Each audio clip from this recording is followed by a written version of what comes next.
Wakapu mereka mati karena batu mereka mati kapan kaki itu kaki mereka wakayo. Bujana mati dari dalam tubuh mereka kaki mereka apa yang ada di payu apa itu kaki mereka bujan tukara hati harta. Ada kaki wakapu saya tidak tahu sih. Jadi ini kaki saya tidak tahu sih. Sampai wakapu itu kumana tahu sih. Jalan wakapu sampai itu tahu sih. Satu wakapu di tahap kuda turun kalau kawasi murid kawasi murid kisah di format kita dan tahu jika sakit ini kuda juga tahu orang jika kita juga tahu orang jika kita orang juga tahu wakapu tinggal kali. Kaki pada wakayu jasa hasil ada arah Kristus Yesus semua wakapu abesa. Amin. Rabin biyetegerati nage muabusu Rabin biyetegerati birzumanu qaenu Rabin biyetegerati alane kudane Rabin wo asal tiyatu tane imam masjid tane yore tikon hawo kena obore kena abodi kena wan awari diwali buddhisani basita odori san kaya iki oi garuda mutumai hoga ajeta se ajeta se kira Rabin wa alamu Rabin kata yuti unda kenyau wala se biya pa kaya bersumana muade su biya ma kaya mereka agane akan tanam mutuma jara agane ilmu kaya kawane mereka kaya foto kudade biya rat karande आपने तो बताते ज्ञान से जैसा आपने रबी हुआ आकाश गाँव का दोस्तरा नंबर की दोस्तरा बनी अरे जैसे सामानी मौजूद होते जाते हैं जोड़े जन्म होता है क्या करें कुंडल आने पर कुंडल हुआ आउटू वही हुआ है जो वैचर हुआ है आवाज़ ये देखिए ना कि क्या रबी हुआ है क्या बात है वो हुआ है जो वो हुआ है जो मुआविज हो मुआवो हो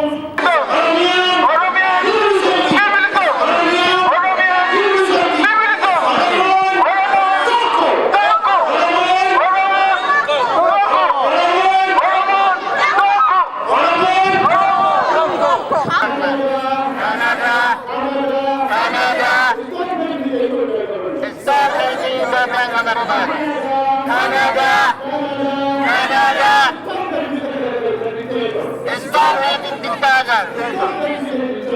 Stop helping a dictator. Canada. Canada. Stop helping a dictator.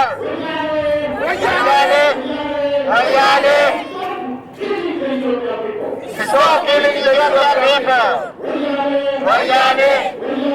Ayale. Stop killing Oromo students. Stop killing Oromo students. Wayane. Wayane. Stop killing Oromo students. Stop killing Oromo students. Stop killing Oromo students now. Canada. Stop investing in Ethiopia. Canada. Stop investing in Ethiopia. Canada. Stop investing in Ethiopia. Tole maqaa keessan eenyu jedhu? Ani Ahmed Broshen Nanjan. Tole kaayyoo hiriira nagaa kana nu ibsuu dandeessu? Hiriira nagaa kana wanni baaneef waan sadii. Takka warra achitti dhume san gadda isaanii wajjin sheer godhuudhaafi warra haawwan isaanii gartee kan ilmaan irraa dhume yookiin ijoollee abbootiin irraa dhumte duuti san madaan isiidha gaddi san nu hunda akka tahee fi isaan cinaa dhaabbannee gadda akka jirru garsiisuudha. Tan lammada namni Oromoodha kan bikka jiru cufarraahu waan godhamee jiru kana akka gartee ka'ee dhaabbatee waliin falma ummata diddaa gabrummaa tana falmaa tanaaf akka guututti waliin dhaabbatu warra dhaabbachaa jiru cinaa dhaabbachuudhaaf har'a guyyaan sagalii Mee sagalii guyyaa sagalii kanarratti hedduu waan bahuuf nuti isaanii wajjin baanee wal cinaa jiraachuu fi tumsa waliin qabaachuu keenya agarsiisuuf sadaffaan ummanni biyya jiru waan sagalee hin qabneef afaan isaanii qabamee jiruuf isaaniif sagalee ta'uudhaaf voice for voiceless jechuudhaan. Isa kana ta'uu jechuun nuti dandeettii ni qabna biyya bilisa jirra gabbaanee sagalee teenyaan uummanni keenya miidhamaa jira ajjeefamaa jira bulchiinsi ala jirtan kan keessaafuu nuti biitti nuti keessa jirru mirga guutuutti qabna biyya tana jijjiiruudhaaf yookiin yaada sii jijjiiruudhaaf sagalee isi keenyaan jijjiirama san isaan kana keessatti uumnee gargaarsaa fi tumsa yookiin investimentii Itoophiyaa keessa godhamu akka dhaaban san lallabachuudhaaf sadeen kanaaf irras jira. Baay'ee galatoomaa. Galatoom. Hanga Ameerikaan fiixee biyya lamaatti Noorween kaasee hanga kibba Afrikaatti har'a guyyaa kana akkuma argitu wal geenye kana akkumatti akka yaadachaa jiru kana bakka hundumaatti hundumtuu akkoo himatee jennaa akkas ta'u attam nama marayaa tokkummaatu Oromoo akkasitti ta'uufu kunnuu babaratu kunnutti babaratu waggaa digdaman darbe kanatu bu'aqqate Oromiyaa dursuu dhiibnee biyya keenya dursuu dhiibnee uummata keenya dursuu dhiibnee ganda dursine amantii dursine ilaalcha siyaasaa dursine amma waan dammaqnee fakkaata amma waan hirribaa kaanee fakkaata itti humnu nutti baratu karaan itti humnu.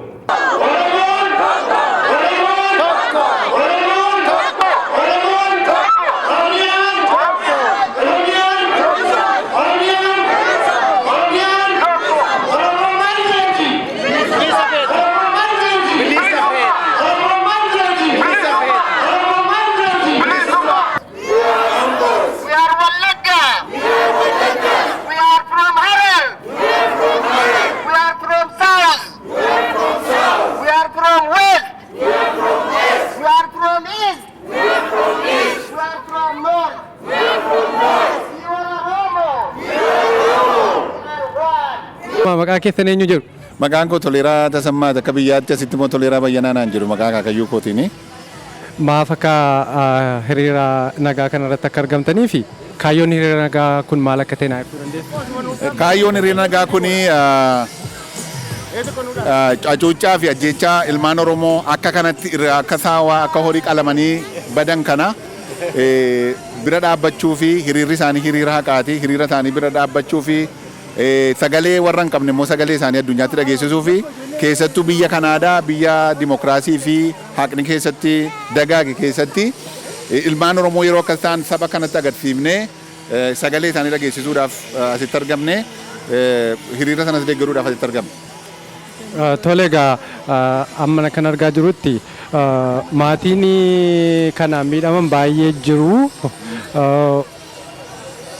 Sabooti keenya warra kana miidhamanii fi warra biyya jiran Oromoo miidhamaa jiraniif ergaatti dabarsitu maal? Maatii warra kanaa tokkoffaa amma dandeenyetti waan dandeenyen bira dhaabbanna lammata immoo dhiigni ijoollee isaanii dhiigni ilmaan isaanii dhiigni obboleessa isaanii dhiigni abbaa isaanii dhiigni saba isaanii dhangala'ee nafu kana itti fufuu qabna bakka bakka jirrutti qabsoo kana itti fufnee waan dhiigi kun itti dhangala'ee waan namni kun itti du'e bakkaan ga'u akka qabnu kana waadaa gallaa fi tarkaanfiin amma ka'e kuni kan amma jalqabe miti kan waggaa hedduu dura jalqabe sadarkaa kana ga'eera sadarkaa kana caalutti tarkaanfachiifne amma biyyi keenya abbaa mirgaa ta'utti itti fufuudhaa fi waadaa galla kanaa fi jabaadhaa namoonni duraa du'an illee waa'ee isaanitti dhiigan immoo addunyaa kana guutee ibidda qabsiisaa jira waan ta'eef jabaadhaa jennaan. Baay'ee galatoomaa obbo Toleera. Galatoomaa Tilla.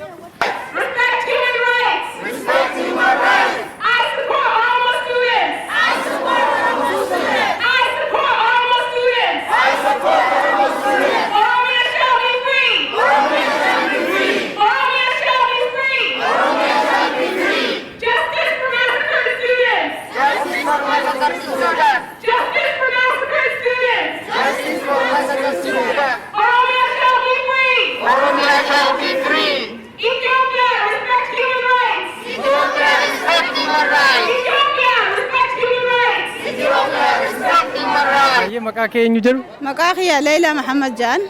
maaf akka irra walgahii irratti akka hiriira nagaa kana irratti akka argamte natti himuu dandeessaa?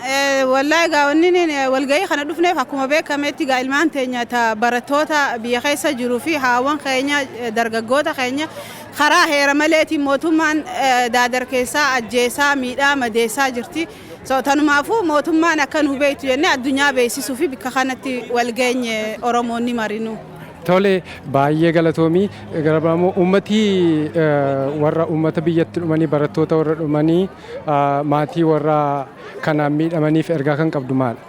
Ergaan an qabu mootummaan TPLF yookaan mootummaan Itoophiyaa akka nuti nu rifachiisanii qalbii teenyaaf waan nu cabsan fadhanii hadu'ees waliin gaddinaaf warra isaanii wajjin qabsoo itti fufnaa if duuban deebi'inaa abdiin kutatinaa isi waliin jirra injifannoo uummata Oromootii ni bilisoomna yoo Rabbi baay'ee galata galanni kee bilisoom ajjeechaaf reebichi barattoota Oromoo irratti raawwate haa dhaabbatu ni mormina Oromoon ajjeefamuu hin qabu Finfinneen kan Oromooti Finfinnee irratti Oromootu murteessa Finfinnee irratti alagaan murteessuu hin qabu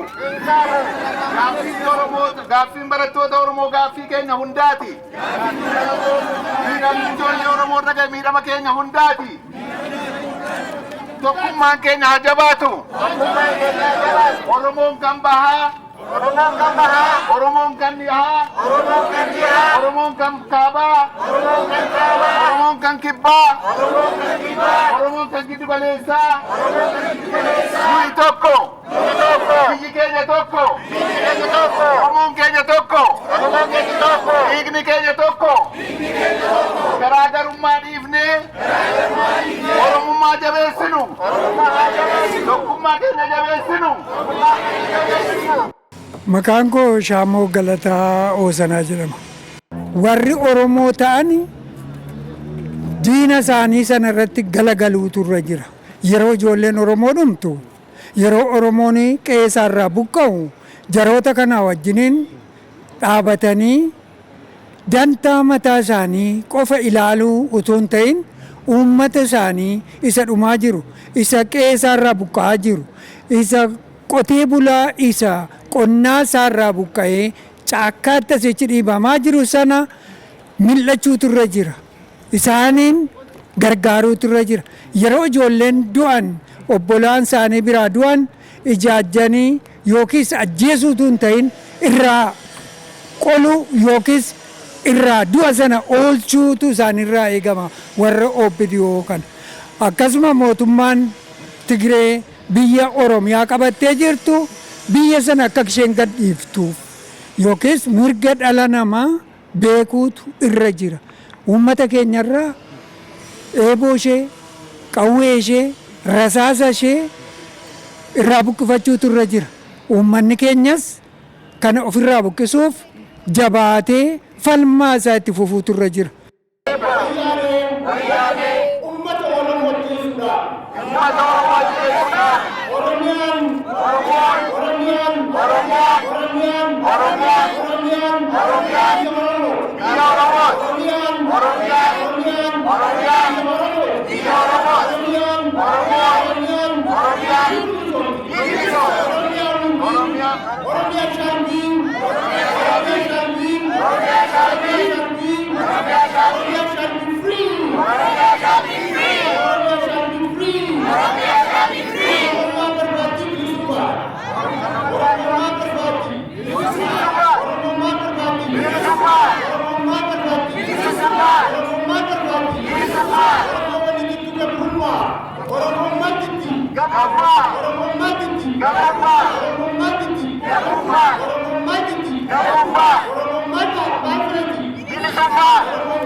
Maqaan kiyya Zakkoo Ibiroo Shinaan jedhama.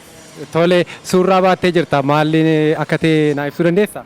Suuraan tun ijoollee teenya ta biyya Oromiyaa jiran ijoollee silaa boru biyya jaaran ijoollee silaa har'aan tana biyya gartee beelarraa illee haasan ijoolleen tuni warra silaa baratee fiinxanuu bee biyya nu jaaru jara santu amma ijoollee sanii akka malee ijoollee gartee fiifuu miidhaa jiran jechuudha qawweedhaa fi karaa karaadhaan. Mangistiin takka ammoo generation agartee biyya jaaru fixuudhaaf gar tokko hundeetu yoo ammoo silaa nama biyya san beelaa fi rakkoorraa fi qilleensinuu biyya san gabaabsaa jira akka jirutti silaa protection ijoollee sana qaceellotti tajaajiluu waan qabaniif ammoo as deebanii ijoollee Oromootii fi ijoollee nama biraatillee miidhaadhaan gar tokko hin dhaqan humnaan biyya takka bulchuunis 70 waan old regime in dalee jechuun muuda amma booda biyya takka abbaan tokko koree qawwee afaan qawweetiin gar tokko waan bikka takka gahuu hin danda'an yoo hanga uummata kabajaa mirga isaaniitiin fi biyya isaanii yoo guddisanii namu haqa isaaniitiin yoo bulchan malee amma uummata Oromoo geef amma booda uummanni Oromoo nu geejee. Today we are seeing people rally here in Manitoba in front of the Manitoba Legislative Building to protest against gun killings, arrests, beatings, and tortures of peaceful Oromo University students taking place in Ethiopia. Ijoollee Oromoo fadir mannu. Ajjechaan ijoollee Oromoo irratti raawwate dhaabbatu. Dhaabbachuu qaba. Amma dhaabbachuu qaba. Yoo duune waliin duuna. Yoo hidhamne waliin hidhamna. Reebamne waliin reebamna. Mirga keenya dabarsinee hin laannu. Tokkummaan keenya haa jabaatu.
Maqaa kee eenyu jedhu? Mustafa Museen Nanjaani Oromiyaa irraa. Tole har'a maaliif akka asitti ol geessanii fi kaayyoon hiriira nagaa kun maal akka ta'e natti himuu dandeessu? Nuti uummanni community Oromoo Manitoobaadha kanarraan tan asii wal geenyeef diddaa gabrummaadha ajjechaa mootummaan Itoophiyaadha barattoota Oromootii fi uummata Oromootirraan gahuu fi kaayoo master plaanii mootummaan Itoophiyaadha uummata Oromoodha lafa isaaniitirraa buqqaasuudhaaf kaase kana mormii keenya dhageessisuudhaaf asii wal geenye. Tole baay'ee galatoom. Akkas taanaan warra uummata barattootaaf uummata waan kanaan miidhaman warra biyya jiraniif Oromiyaa keessa jiraniif ergaatti dabarsitu maal? Uummanni Oromoo tokko nuti Amboodha, nuti Wallaggaa, nuti Hararii, nuti Jimmaa, nuti Baalee, nuti Sidaamoo, nuti Oromoodha tokko gizee obboleeyyan keenya ajjeefaman, gizee ilmaan keenya ajjeefaman teenyee waliin laaluun qabnu uummanni Oromoodhaa kan mootummaa Itoophiyaadhaa keessa irraan tana aangoo qabna jiru gizee obboleeyyan isaanii du'u, gizee haati isaanii ajjeefamtu taa'anii laaluun qaban obboleedhi foon hin nyaatu. Opidiyoon bulchaa mootummaa naannoo Oromiyaadhaa hundi isaanii gaafii uummata Oromoo kabajanii uummata Oromooti wajji dhaabbachuu qabaniin erga dabarsa. Yoo kana hin goone karaan isaanii karaa Junaydii Saadoo, karaa Hassan Ali, karaa Almaaz Makkoo akka tahu akka irraa hafne beeku seenaa xuree isaa dalagurraa seenaa nagayaa dalaganii uummata Oromoo bira galata akka harkataniin dabarsuu barbaada. Baay'ee galatoomi. Dhumarratti kanan si gaafachuu barbaadu mootummaan Itoophiyaa jechuun mirga sabaaf sablammootaa dhaabadheeraa jira. Garuu barattoota akkuma tama jette barattooti baay'ee dhumaa jiru, uummati baay'ee dhumaa jira hiriira nagaa bahuudhaan jechuudha. Mirga isaanii eksersaayisii gochuuf kanammoo maal jettee dubbatta? Maal sitti dhaga'ama? Mootummaan Itoophiyaadhaan dimookiraasii waan jaan hin beeku diktaatara mirga sabaaf sablammootaa silaa kabajee awutonoomii naannoo Oromiyaadhaa daangaa naannoo Oromiyaadhaa cabsee maaster pilaanii uummata Oromoodhaa mirga uummata Oromoodhaa saamu kanaa jechuun uummata Oromoon fixu ture. Gaafiin barattoota Oromoodha. Gaafii saba Oromooti. Gaafii uummata Oromooti. Gaafii eenyummaati. Kanaafuu mirga uummata Oromoo kabajuu sila danda'e sabaaf sablammoota kabajuu hin danda'a jira. Bara dabraa fi dhufatti uummata Oromoo ajjeesaa jiranii, uummata Oromoo gabroomsaa jiranii, uummanni Oromoo saba bal'aa saba biyya san keessa beekamaati. Kan mirga Oromoodhaan kabajne mirga saba biraa kan inni kabaju hin jiru. My name is Bontu. Okay, what are you carrying? Can you tell me what it's all about? So what I'm carrying right now is our press release that we were distributing to non-Oromos that came to our rally, and also to our premier that we presented this letter to him. And this explains about our organization here in Manitoba, and it also explains what's going on in Ethiopia and what the protest is about. So that's what this letter is about. It's 2 pages. And in detail, it explains historical background and also the current situation that's happening in Ethiopia today. Can you just tell me briefly about the demonstration, please? Well, the demonstration is, as most people know, it's held all around the world, or at most places at least, and people are demonstrating regarding the Addis Ababa expansion into Oromia state. And this is, I guess, being demonstrated because in the name of development, people are getting displaced from their homes, farmers are getting evicted from their land without their input. So, we have, from, I guess, Western perspective, we have investors going in and getting land pretty much for pennies and not looking at the consequence of what's happening to these people. So that's what we're standing against. We're standing against or supporting the students back home that are demonstrating or protesting peacefully towards a more concise way of following the constitution of Ethiopia. So that's what we're here for.